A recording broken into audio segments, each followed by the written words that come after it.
Beberapa hari ini Vietnam melakukan terobosan luar biasa, ya. Diumumkan kemarin mengenai bagaimana Vietnam akan menarik diasporanya di seluruh dunia. Ketua Umum PSSI, Erick Thohir buka suara soal perubahan kebijakan pemerintah Vietnam soal UU Kewarganegaraan. Pemerintah Vietnam resmi menyetujui perubahan UU Kewarganegaraan yang berlaku mulai 1 Juli 2025.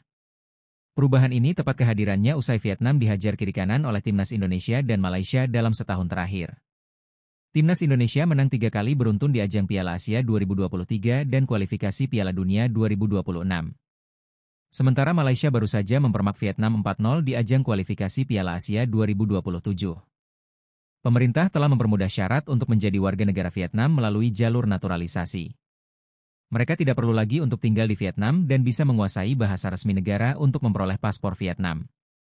Calon warga negara juga masih berhak mempertahankan kewarganegaraan lamanya untuk menarik perhatian para diaspora Vietnam. Sementara Malaysia baru saja mempermak Vietnam 4-0 di ajang kualifikasi Piala Asia 2027. Pemerintah telah mempermudah syarat untuk menjadi warga negara Vietnam melalui jalur naturalisasi. Mereka tidak perlu lagi untuk tinggal di Vietnam dan bisa menguasai bahasa resmi negara untuk memperoleh paspor Vietnam. Calon warga negara juga masih berhak mempertahankan kewarganegaraan lamanya untuk menarik perhatian para diaspora Vietnam. Kebijakan ini diprediksi bakal mengubah wajah sepak bola Asia Tenggara. Pasalnya, Vietnam juga memiliki banyak diaspora yang berhak membela The Golden Stars.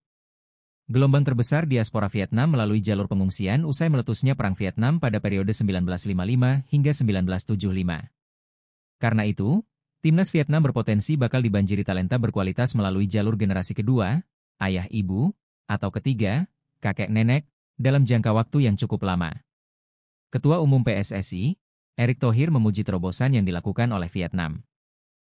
Beberapa hari ini Vietnam melakukan terobosan luar biasa, kata Erick Thohir dilansir bolasport.com dari kanal YouTube Kompas TV. Diumumkan kemarin mengenai bagaimana Vietnam akan menarik diaspora di seluruh dunia dengan segala kemudahannya dan sudah diumumkan mulai 1 Juli. Lanjutnya, Erick Thohir menganggap langkah yang diambil pemerintah Vietnam ini cukup rasional untuk meningkatkan kualitas timnas Vietnam. Hal ini bisa menjadi langkah baru dalam revolusi sepak bola di Vietnam. Pemain-pemain tersebut bakal memberikan dampak nyata di level tim nasional. Kita lihat penduduk Vietnam banyak sekali yang berada di Amerika, Australia, dan mancanegara, imbuhnya. Mereka mengungsi karena ada perang Vietnam saat itu, sekarang diaspora akan ditarik untuk membangun sepak bola mereka, lanjutnya. Pria yang menjabat sebagai Menteri BUMN tersebut meminta PSSI dan Timnas Indonesia harus waspada. Pihaknya mengharamkan seluruh insan sepak bola tanah air, termasuk Timnas Indonesia untuk cepat puas. Pihaknya juga meminta dukungan pemerintah untuk bisa melanjutkan langkah ke level lebih tinggi lagi. Kalau kita PSSI dan bangsa kita berpuas diri, pemerintah berpuas diri. Saya rasa kita akan tersusul lagi di sepak bola putra dan di putri masih kalah. Kita harus melakukan keseriusan untuk program jangka pendek dan panjang, ujarnya. Download Tribun X sekarang, menghadirkan lokal menjadi Indonesia.